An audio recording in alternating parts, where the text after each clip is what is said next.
historiografia da educação. Vamos dar continuidade à nossa didática geral. A Reforma Protestante. Vamos lá. Lutero. Logo depois da sua excomunhão, em 1520, declara que tudo quanto fosse contrário à razão seria certamente em maior grau contrário a Deus, porque a razão seria, segundo Lutero, a principal de todas as coisas, a melhor, algo divino.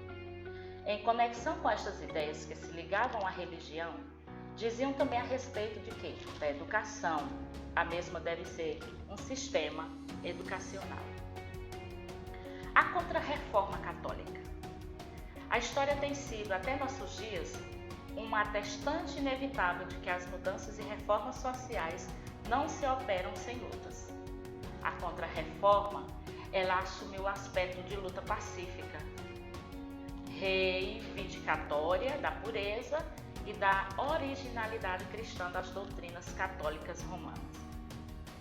Quem melhor consubstanciou esse aspecto da Contra-Reforma foram quem? Os padres jesuítas. O naturalismo pedagógico. Depois das cruzadas, começaram na Europa, a constituição dos Estados Nacionais e o fortalecimento progressivo do poder central dos reis, que tiveram como seus aliados capazes de lhes financiar os exércitos, os comerciantes e banqueiros burgueses das cidades. Tudo isso aqui começou lá na Europa, né? De acordo com a Constituição dos Estados Nacionais e o fortalecimento progressivo do poder central dos reis. A longa, indecisa e desastrosa Guerra dos Cem. O que ocorreu com essa Guerra dos Cem? O que foi que ela causou?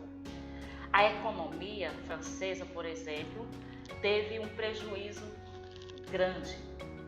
As guerras religiosas, que eram sustentadas durante 30 anos com o dinheiro dessas mesmas classes produtoras e comerciantes, não só ocasionaram prejuízos econômicos, como também ainda se devastaram no rio de sangue e destruição na grande porção da Europa. Isso foi devido à Guerra dos 100 Anos.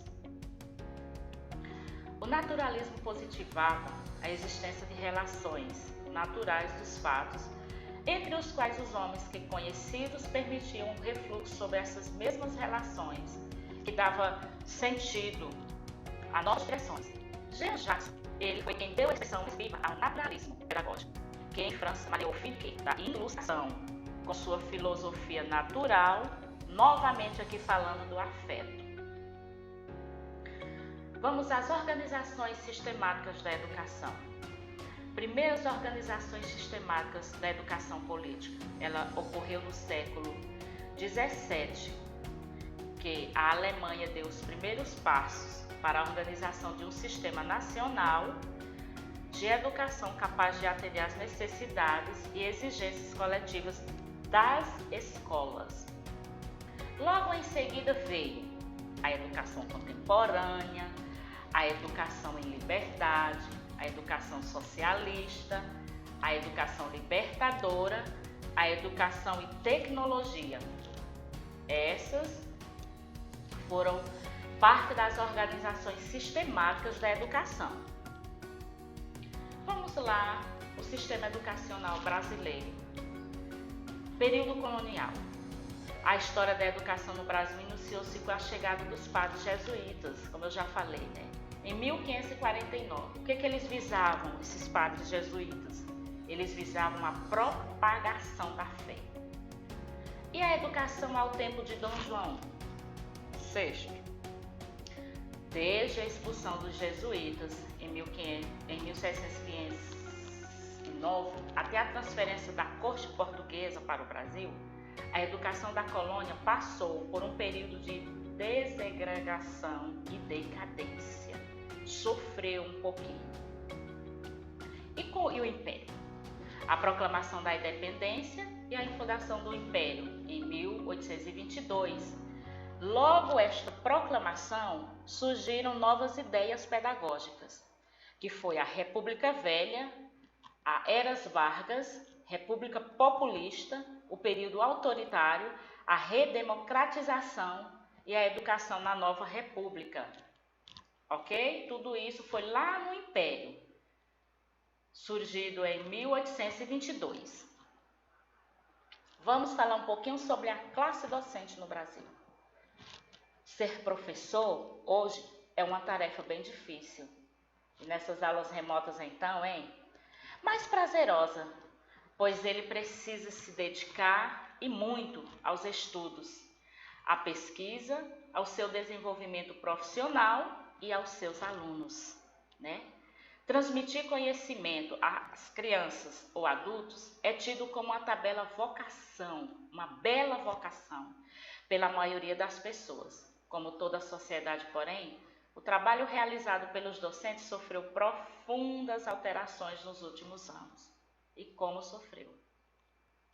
Vamos falar sobre o corpo docente, o aluno. Ele é um agente social que leva para a escola uma série de experiências acumuladas em casa, no trabalho, no clube, na igreja e etc. Essas experiências eles adquirem no cotidiano e tornam eles capazes de quê? Essas experiências levam o aluno a quê? A elaborar os conceitos emitidos pelos professores. Educação hoje no Brasil, em todas as suas dimensões, é um desafio. O que diz Paulo Freire? Ele dizia que não se pode falar de educação sem falar de amor. Eu finalizo esta aula com esta frase de Paulo Freire. Dizia que não se pode falar de educação sem falar de amor. Boa aprendizagem, ok?